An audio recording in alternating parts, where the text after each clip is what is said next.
Ok, bonjour mes amis, donc je reprends cette vidéo que j'ai effacée pour la première fois, et voilà, parce que il s'agissait du DX7, n'est-ce pas?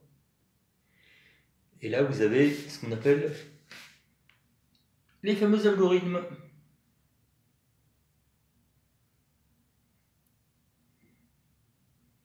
qui sont au nombre de 32.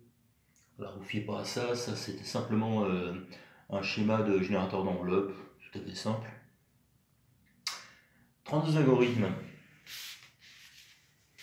Alors les algorithmes, il faut savoir que les algorithmes n'ont aucun rapport avec des algorithmes mathématiques. On ne parle pas d'oscillateur, lorsqu'on parle de DX7, on parle d'opérateurs. Et vous avez deux sortes d'opérateurs, vous avez des opérateurs porteurs et des opérateurs modulateurs. Je sais que ça paraît très très compliqué quand on a jamais entendu parler de ça, mais simplement pour vous expliquer que ces fameux algorithmes, un algorithme c'est simplement la façon dont vous allez, quelle est la fonction que vous allez attribuer à chaque opérateur. Est-ce que ça va être un opérateur porteur ou est-ce que ça va être un opérateur modulateur? Et donc vous avez 32 schémas. 32 schémas égale 32 algorithmes. Autant de possibilités de son incroyables. Alors il s'agit de la synthèse FM, par modulation de fréquence, pour le DX7. Étant donné que la synthèse par modulation de fréquence, c'est comme la synthèse que moi personnellement j'ai rencontrée et dont je pense qu'elle est la plus complexe. Je pense qu'elle est la plus complexe. Par rapport aux autres synthèses qui sont les synthèses soustractives, additives, etc. Tout ce que vous voulez. Synthèse, les synthèses qui sont les synthèses soustractives, c'est des synthèses qui sont des synthèses avec comment dire, ce sont des synthèses avec des générateurs de son analogiques. Les synthèses addictives, ce sont synthèse additive, c'est on rajoute des harmoniques, donc c'est un peu plus compliqué, c'est plus numérique qu'autre chose, et vous avez un excellent générateur de son qui ne peut pas démontrer mieux ce que c'est qu'une synthèse addictive. C'est tout simplement le quoi? Le Hammond B3. Le Hammond B3 avec ses 9 tirettes harmoniques et qui ne fonctionne que par synthèse additive, puisque vous rajoutez des harmoniques. Vous n'en soustrayez pas, vous en rajoutez.